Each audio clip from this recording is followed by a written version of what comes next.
What's up, Goth Gamer Nation? Yes, hello. 10 Dead Doves is an upcoming third-person horror adventure having a single goddamn friend simulator, and it is being developed by three-man operation, I think, Duonix Studios. Duo would imply two, but they put three names in the credits. This is my reasoning. This project combines the tank controls and fixed camera angles of good survival horror games with the storytelling and light puzzle solving of a point-and-click adventure game, making it the greatest game ever made, possibly. All this wrapped up in a bizarre Lovecraftian horror meets early 2000s road trip comedy veneer. It follows two friends, Marcus and Sean, as they travel to a hiking trail in the Appalachian Mountains. A trip that quickly dips into the surreal and paranormal as Marcus begins to have strange dreams of a white astral plane of sorts occupied by a birdman with a typewriter and a deep spooky voice, like a cosmic horror spy versus spy dude. I'm not actually old enough to get that reference. I just know him from the Mountain Dew commercials. That's just that is my truth. I am sorry. There are several other elements hinted at even in this brief glimpse we get, like a mysterious place called the Ant Farm, possibly under the ownership of aliens that you need to be a smooth criminal to reach. I don't know why I bothered doing that. It was clumsy.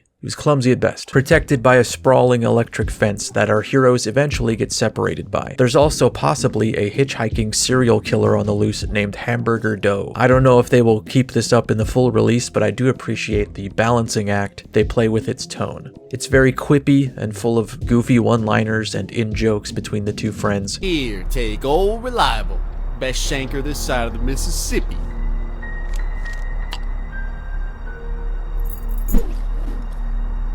Shit. But it also makes an attempt to have breaks in between where something spooky or awkward happens. It's very Lynchian in the way it presents certain things, and you have no idea if it's supposed to be funny or creepy, and it just kind of sits between both in an uneasy way. There's a bit where you walk by a stepladder just sitting in the middle of a forest path, and it seems to really unnerve Marcus, but means nothing to Sean, and it just lingers there for a second, and I'm like, are you guys doing a bit, or is this serious, and should I be concerned for you? It also helps that it's got this really unique art style and features what is clearly the game's creators grafted onto pseudo-retro looking character models. It's something that initially was really funny to look at. I mean, it looks great, but it's something else. And as it went on, I realized there is a lot of potential there to depict a variety of emotions this way. They are sort of overly expressive in a way that works, I think. I don't know how much of this was just the result of limitation or was intentionally tapping into outdated but undeniably charming design choices. The way photo references used in environments, for instance. Much of this demo takes place in a gas station store full of this, as well as chunky 3D models of snacks you can spin around. They've tagged themselves as a walking simulator, but there is plenty of interactivity and dialogue options, as well as some puzzles.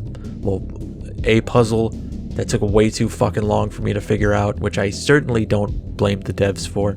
Ooh, more trash! Let's go. Oh. No, it's just a can. Okay.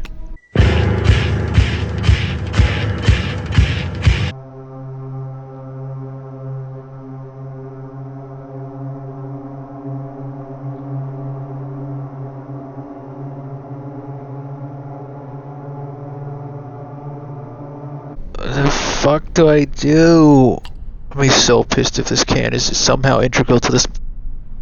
I don't know if there was or will eventually be some functionality to this, but you can pick up trash that's littered everywhere. I just did it because I am a filthy little man that likes garbage. But it is very narrative focused, so there are stretches where you are quite literally just walking as the two chat with each other. This is ultimately, I think, its greatest strength. It feels like these two know each other, which is a tough thing to convey in even a AAA game. But 10 Dead Doves just effortlessly nails that, and that gives it a lot of heart. This is how people die, you know!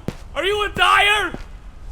There's a couple genre-appropriate fourth wall-breaking jokes that usually I'd find kind of annoying, but I think they're pretty clever in this game. My favorite being that the only time your dialogue menu pops up and you don't really have a choice in what to say is when Marcus asks Do I have a choice? In the video they posted outlining their goals with the game, they cite classics like Resident Evil and Silent Hill, as well as Firewatch as an inspiration for the game's modern sensibilities. And I can certainly see notes of that. While I was mostly angry with Firewatch, by its conclusion, infuriated, pissing and shitting even, I do admit that it very competently built up its atmosphere and created tension and mystery, and a game that would seek to capture those parts does absolutely still intrigue me a great deal. My only criticism of what I've seen is some visual goofs where characters or objects blink out of existence and move around on their own, and some lines of dialogue that I don't know how to react to, but I guess I could be missing context, but also I don't really mind that I am missing that context, so I guess that isn't a criticism. I don't know. I guess there isn't a rule that I have to find flaws or something to be concerned about. Boo!